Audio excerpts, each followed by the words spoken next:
Afternoon, everyone. Darius here. I just got back from the surgeon for a follow-up appointment, and these are a few of the things that he said. First thing he said was that the knee is healing up pretty well. The swelling's going down very well, and the exercises that I've been doing have been coming a long way. So the quad strength is definitely there. One of the things he asked is to see if I could lift my leg, which I can, as you can see there. Still tough, but it's getting there. One of the main things he said to focus on was getting the knee straight. So working on the tendons in the back and straightening out the knee, kind of like that, and working on keeping the soft tissue behind there from seizing up. So that was an issue that if that happens, then it's hard to fix.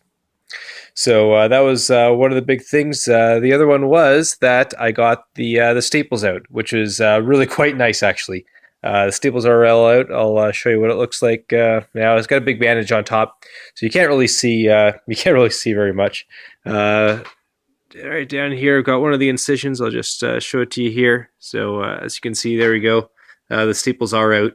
The staples are pretty interesting, and I'll show you a little bit more about those in just 1 second. This is my poor interpretation of what the staple looked like inside the skin. So you can see this is represents the skin. This is the tear, the incision that that we're trying to close, and this is the staple inside the skin. So you can see the little barbs holding the staple in, and it's holding the skin pretty tight and pretty taut, and it works really well.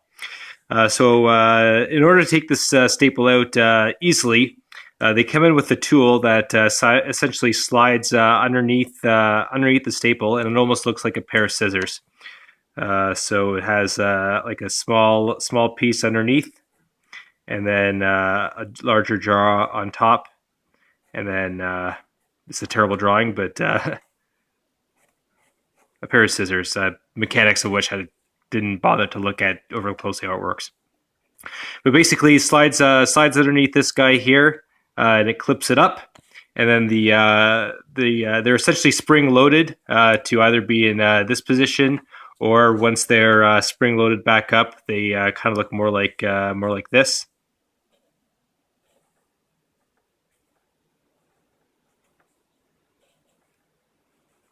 So more up like that. So as soon as they release it, the jaws release up, and then they just pop right out.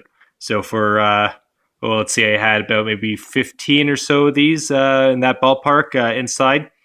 14 came out lickety split. I mean, it didn't feel very good, but it didn't hurt too much either. So they're pretty good. They're pretty good overall. I had one, on the other hand, which the easiest way I can describe it. There's the skin again.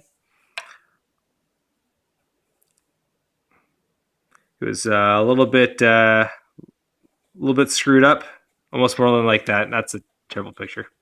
That's a terrible picture, but it was kind of in like that. So once they released it, it released itself up like this. So this part was still very deeply inside the skin, which required a fair bit of force to up on it to pull it out, and that didn't feel very good. But that was the only one that was like that. The others came out really quite well. So if you do end up with these kind of staples in your knee or any other kind of surgery you're having, no big deal. Just wait till you follow up with the surgeon, and they'll take it out in a couple of minutes. No need to think about it yourself because that tool works really quite well. So that's all I have for you today. Oh, I'm sorry. One last thing. I got a referral to start physiotherapy. So I'll be looking into getting that going hopefully next week or the week after, and getting the muscles built back up, and getting on my way to recovery. So that's all I have for you today. Thank you very much for watching.